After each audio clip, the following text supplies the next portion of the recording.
Je remercie le colonel Marquet, président de la cuve de Royan. Grâce à son soutien, nous avons pu obtenir l'autorisation de faire cette cérémonie. Je remercie également Thierry Rogister, qui a été d'un extraordinaire concours pour nous permettre la réussite.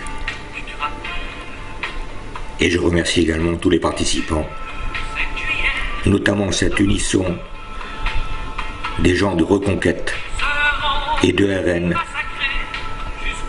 réunis dans un seul élan pour rendre hommage à toutes ces victimes malheureuses du 5 juillet 1962.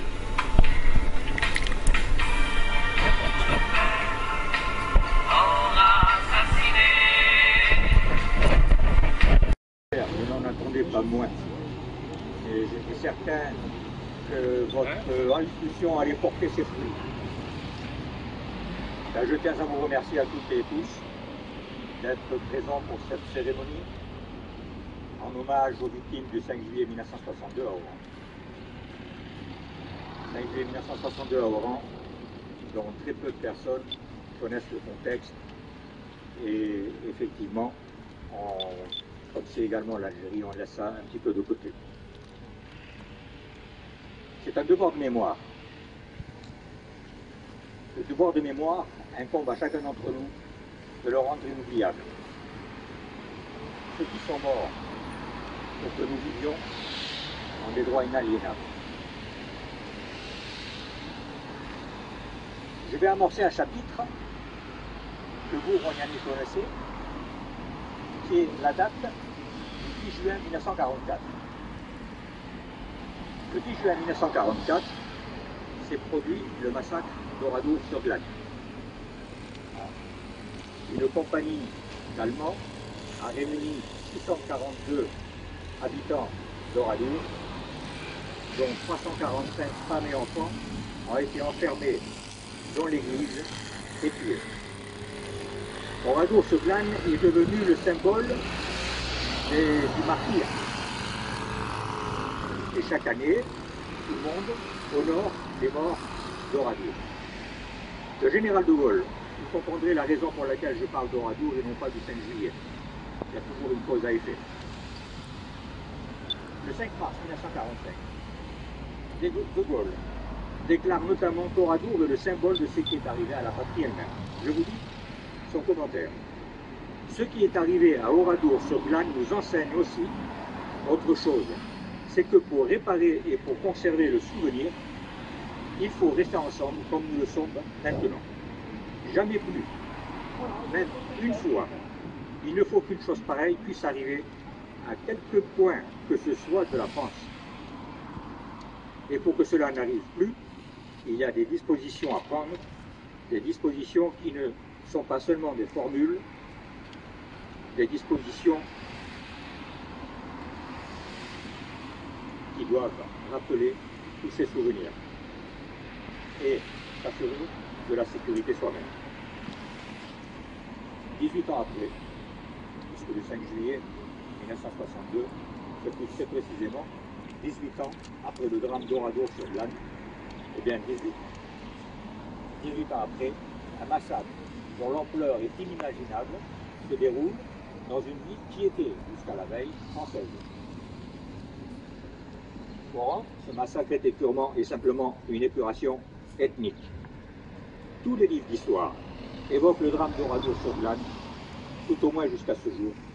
Aucun, celui d'Oran.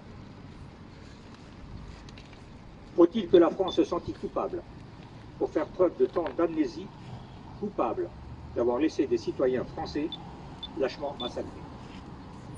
Ce n'est qu'en 2005, selon les dispositions de la loi 2005-158 du 23 février 2005, portant reconnaissance de la nation et contribution nationale en faveur des Français rapatriés, que les victimes civiles et les disparus en Afrique du Nord sont désormais associés à un hommage national.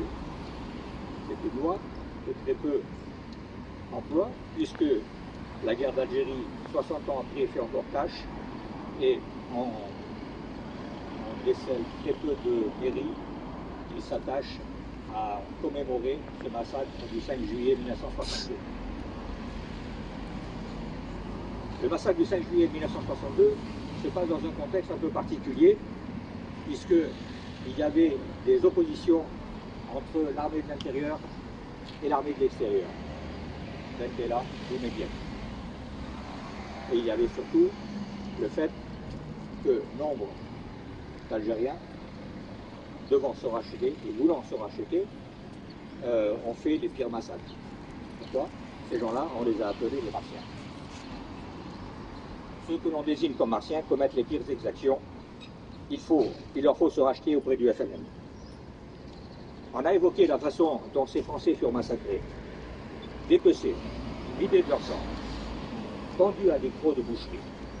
On a presque oublié les dizaines de jeunes femmes enlevées qui ont servi dans les bordels de l'armée algérienne et dont certaines, après usage, furent envoyées dans des camps pour finir leur vie.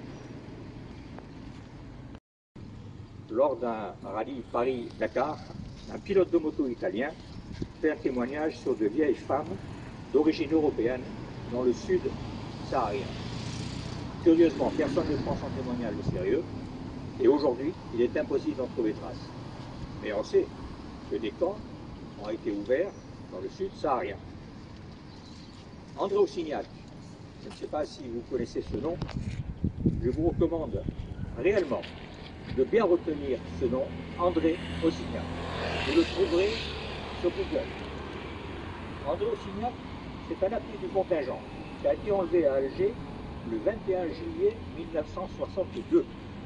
Il est le principal témoin de ce qui s'est passé. Mais pire que tout, cette épuration technique s'est déroulée devant 18 000 soldats français de l'armée française, restés le fusil à la bretelle ou l'arme au pied, impassible, alors que défilaient devant eux des bras levés, des femmes, des enfants, des vieillards qui partaient à l'abattoir. Alors que des grilles de caserne restèrent fermées, telles celles d'Eckmühl, où des Français poursuivis par les égorgeurs s'accrochèrent désespérément aux grilles. Le prétexte évoqué, tenez-vous bien, c'est que le planton ne possédait pas les clés du portail. Voilà. Les Français ont été égorgés devant. Souvenez-vous, mesdames et messieurs, que des centaines de familles sont toujours dans l'attente de nouvelles de leurs proches. Ces familles, depuis plus d'un demi-siècle, réclament la reconnaissance de ce génocide. Tous les gouvernements s'y sont refusés. Pour preuve en est, on en a une illustration aujourd'hui, c'est que dans les communes telles Royan, on commémore le 19 mars 1962, date à partir de laquelle les pires massacres ont été commis, et on occulte complètement les massacres, notamment du 5 juillet 1962. Cela étant, on ne peut pas porter la responsabilité à tous les militaires, puisque une poignée de militaires, les meilleurs, se sont singularisés. Je vais citer en premier lieu le lieutenant Rabat Khelif, du 30e BCP, qui fut le premier à enfreindre les ordres, mais qui alla au-delà de cela, puisqu'il téléphona à d'autres officiers pour leur signaler la situation. Personne ne répond. C'est Rabat Khelif qui est monté avec une section, au risque de se faire tuer, parce qu'il a failli être lâché, et qui a libéré des dizaines d'Européens.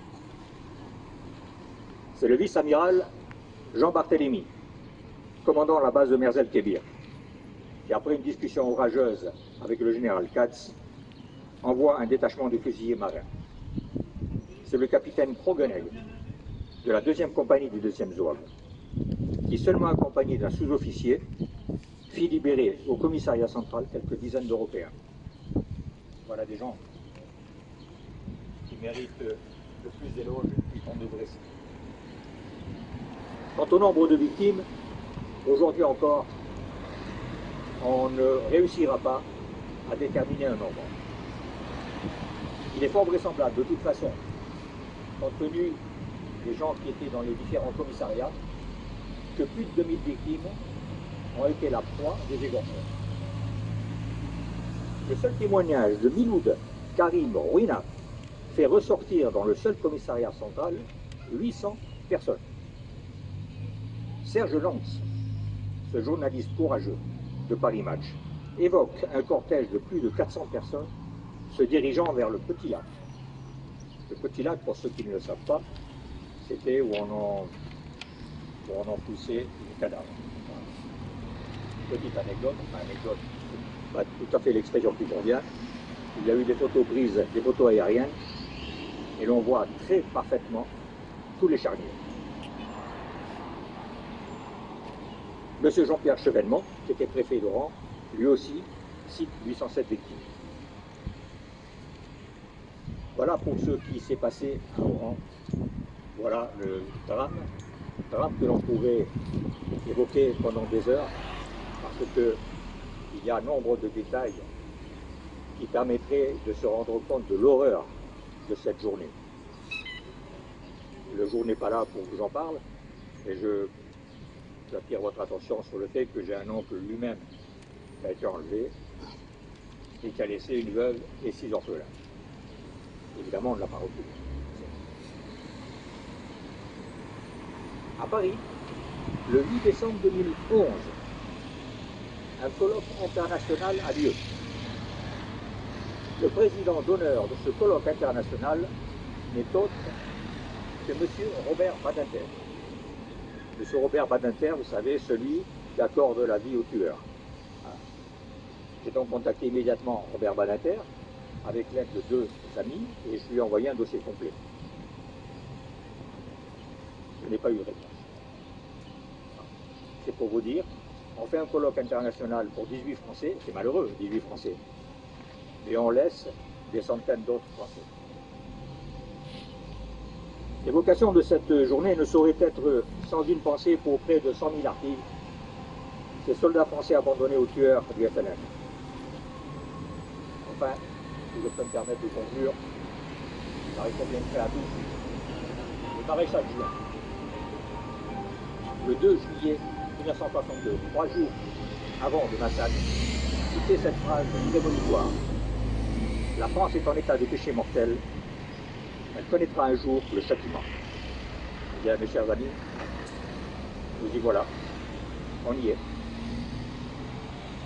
N'imaginons pas qu'on ne le connaîtra pas, on le connaît.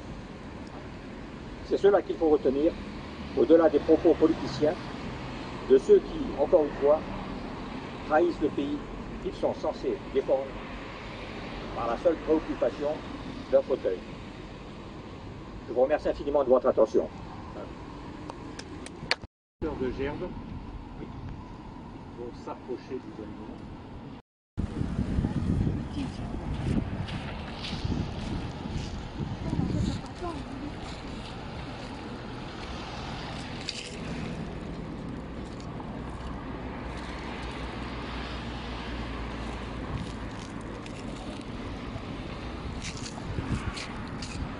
Dépôt de gerbe.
équipe de télévision anglo-saxonne était présente ce jour-là à Oran. Elle est la seule à avoir pu tourner dans les rues de la ville pendant la chasse à l'homme.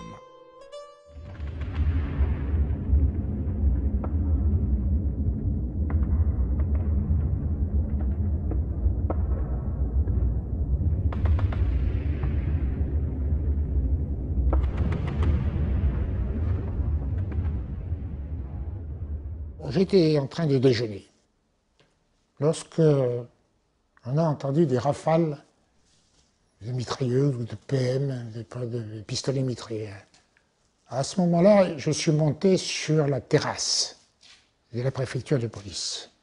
On voyait une grande manifestation, une masse d'Algériens, et qui se sont mis à courir de tous les côtés. Alors c'est à ce moment-là qu'on a averti le général et qu'on a réfléchi à ce qu'on pouvait faire. Aussitôt, le général Katz donne des instructions pour le moins troublantes. Elles figurent dans le JMO, le journal de marche et d'opération du secteur d'Oran que nous avons pu consulter. Il est resté longtemps classé secret défense dans les archives militaires.